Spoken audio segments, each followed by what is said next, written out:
So come on out, come on out. So come on. What we need is a long-term training in the virtue called chastity. Oh man, do we ever have to rehabilitate this word? This word has been so maligned, so rejected, so put down. We hear the word chastity and we think just one big no. And we think, oh my gosh, to do things the chaste way, to do things the, quote, moral way, boy, doesn't that just cut down on spontaneity? Doesn't that take away all the fun? Well, I'm feeling spontaneous right now, and so I think I'll play the piano. Is that all right with you guys? Yeah? I'm just feeling spontaneous. So I'm just going to spontaneously play. Ready? No.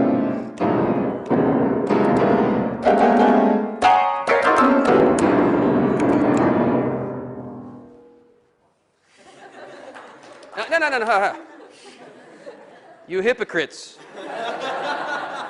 Did you really think that was worth applauding? In fact, this is very telling. This is what we're doing as a culture.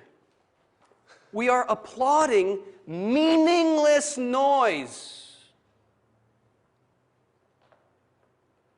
Anybody can get up to a piano and bang on it and make meaningless noise. Does anybody here play the piano? Like actually, Sean is your name? Sean. Would you be willing to? Yeah. Go for it. Let's see what Sean can do on the piano.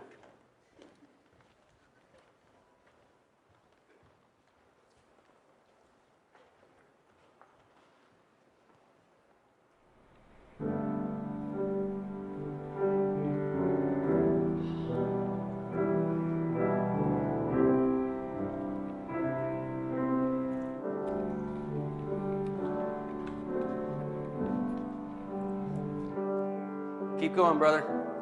You know what we're hearing? The virtue of chastity.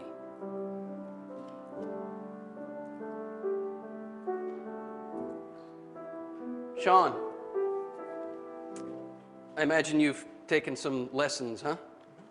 I imagine there are times when you were taking your lessons that, I don't know, maybe your friends were outside playing and you wish you could have gone and played, but you had to discipline yourself, right? You had to make some sacrifices, right? To learn how to play the piano, did you not? Definitely. Would you say those sacrifices were worth it? Yes. Would we say those sacrifices were worth it? Yes. This is a really, really pertinent analogy. Would we rather make beautiful music or make meaningless noise? But behind this beautiful music, years and years of sacrifice, discipline, training. That's chastity. And I'm telling you, it's worth it. Give Sean a hand.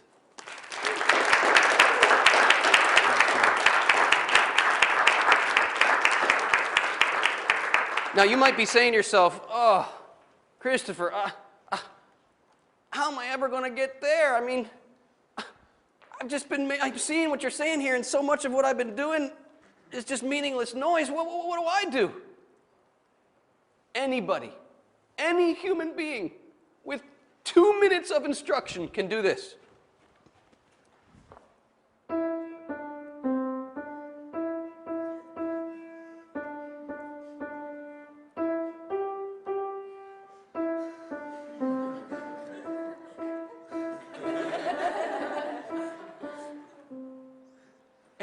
Anybody on the planet can do that. 2 minutes of instruction. Isn't that, I mean, it's not Beethoven, but isn't that better than...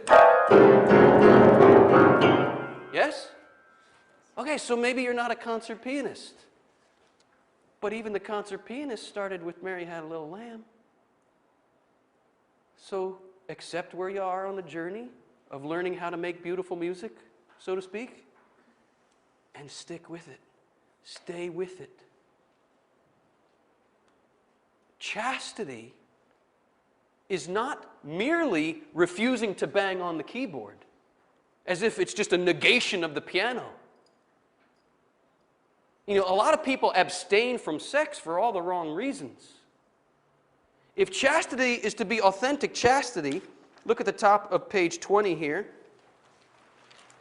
The truly chaste person exercises self-control in sexual matters not out of a negativity towards sex, but out of deep love for the incomparable value of the body and sex, in order to protect this glorious treasure of sexuality. In other words, the chaste person abstains from that temptation to bang on the piano, not because the piano's bad, but to learn instead how to make beautiful music, which demands refraining from the meaningless noise. This is an apprenticeship. It's a lifelong journey. Nobody can ever say, I've arrived, I'm totally chaste, I'm totally pure. No, it's an ongoing journey of learning how to integrate the sexual value of the human being with the true dignity of the human being. Look at the way John Paul II puts it. 3a, the essence of chastity consists in quickness to reject sex because it's bad, tainted, dirty, and evil. Do I hear an amen? No! Oh. No. Look at what it is. The essence of chastity consists not in a quickness to reject sexuality, but in quickness to affirm the value of the person in every situation. And in raising to this value of the person all the reactions we have in our heart to the person's body and sexuality. Let me make this more practical or more applicable in our everyday lives. Suppose I'm walking across campus here, like any college student, and a woman's walking my way whom I find very, very attractive, and all of a sudden I feel this rush of all this emotion, desire, attraction, etc. I must make a choice of my will. Here's how we integrate all that raw material. I must choose with a firm decision of my will. I am not going to treat her in my mind or my heart as a thing for my pleasure. I'm going to say no to banging on the piano in order to say yes to her true dignity as a person made in the image and likeness of God. And so I've come up with all kinds of quick little prayers in my heart to deal with these temptations. We're always going to have these temptations to treat other persons as objects. The fancy word in theology is called concupiscence. Concupiscence refers to the disordering of our desires that happened with original sin. And the virtue of chastity is the virtue that untwists all that's gotten twisted up by sin. Concupiscence twists it all up.